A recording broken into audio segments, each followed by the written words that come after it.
Hello friends, my name is Abhishek और आज हम लोग डिस्कस करने जा रहे हैं what is democracy, why democracy में फीचर्स ऑफ डेमोक्रेसी का third feature, one person one vote one value, class 9 के चैप्टर नंबर 1 में। चलिए इसको देखते हैं। इसका मतलब क्या होता है?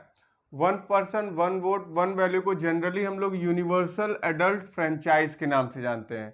यूनिवर्सल एडल्ट फ्रेंचाइज का मतलब होता है कि एक पर्टिकुलर एज, ज़्यादातर कंट्रीज में 18 अडॉप्ट किया गया है। 18 की एज के बाद किसी भी जेंडर, किसी भी रिलीजन, किसी भी कास्ट, किसी भी एथनिसिटी, किसी भी क्रीड से कोई भी जो इस कंट्री का सिटीजन होगा, every one have equal voting right.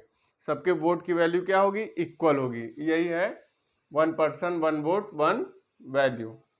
उसके बाद अब है क्या कि कंट्रीज जहाँ पे इलेक्शन हो रहा है, कंट्रीज जहाँ पे डेमोक्रेटिकली सब कुछ है, कंट्रीज जहाँ पे जो है कि फ्री एंड फेयर इलेक्शन हो रहा है, अगर वहाँ पे एक और चीज़ नहीं है और वो क्या है? One person one vote one value, तब भी हम उसको डेमोक्रेसी नहीं मानेंगे। तो सबसे पहले एग्जाम्पल लेते हैं सऊदी अरब का। सऊदी अरब का एग्जाम्पल पता नहीं क्यों बुक में दिया हुआ है।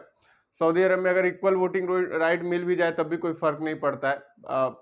रूल तो किंग का ही रहता है, मोनार्की है वहाँ पे, नाम मात्र के इलेक्शन होता है। तो पता नहीं क्यों जो है कि सऊदी अरब का डालें कि हाँ उनको 2015 तक वुमेन को जो है कि वोटिंग राइट नहीं थी। उसका डालने का सिर्फ यही मकसद होगा कि एक एग्जाम्पल वुमेन वाला जो है सेट करना होगा। वुमेन को अगर वोटिंग राइट मिल भी गया सऊदी अरब में, फिर भी वो एक डेमोक्रेसी नहीं है। ठीक है, मिल गया 2015 के बाद। तो यहाँ पे आपको बताना ये चाह रहे हैं कि किसी भी कंट्री में अगर सिर्फ मेन को वोटिंग राइट और वुमेन को नहीं है, तो उस कंट्री को भी हम डेमोक्रेसी नहीं मानेंगे, क्योंकि वहां पे कौन सा रूल नहीं फॉलो हो रहा है? वन पर्सन वन वोट और वन वैल्यू। दूसरा जो एग्जांपल है वो एस्टोनिया का है। बाल्टिक कंट्री जो है, 3 Baltic country, Estonia, Latvia, Lithuania, उसी में से एक एस्टोनिया है।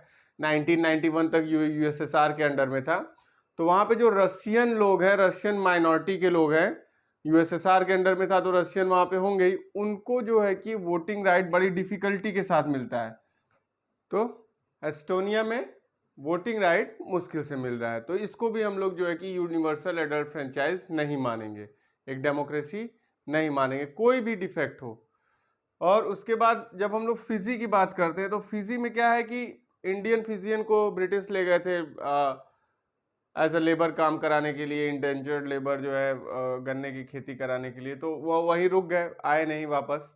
तो इंडिजिनस जो फिजियन है, जो वहाँ के मूल निवासी हैं, जिनको नेटिव फिजियन बोल सकते हैं, उनके वोट की वैल्यू इंडियन फिजियन से ज़्यादा है। वोट की वैल्यू क्या है? ज़्यादा है। तो ये ठीक नहीं है। क्या बोले थे? Equal voting right, one person one vote one value, equal voting right जो है कि होना चाहिए तब। तो इसका मतलब कंक्लूजन क्या निकला? In a democracy each adult citizen must have one vote and each vote must have one value. सबके पास सिंगल वोटिंग राइट होना चाहिए और सबके वोट की वैल्यू वन होनी चाहिए। किसी की भी अगर कम ज्यादा है तो उसको एक डेमोक्रेटिक कंट्री नहीं बोलेंगे, चाहे वो सऊदी अरेबिया हो, एस्टोनिया हो या फिजी हो। इलेक्शन हो रहा है, फ्री एंड फेयर इलेक्शन हो रहा है, हर 5 साल 6 साल पे हो रहा है, जो पावर में है लूज कर रहा है, सब कुछ हो रहा है, फिर भी अगर इक्वल वोटिंग राइट जनता के पास नहीं है तो उसको हम लोग एक डेमोक्रेटिक कंट्री नहीं मानेंगे। तो ये हो गया one person one vote one value, feature number 3 of features of democracy. तो इस वीडियो में इतना ही। अगर आपको वीडियो अच्छा लगा, लाइक करिए, सब्सक्राइब करिए, शेयर करिए। Take care, good bye.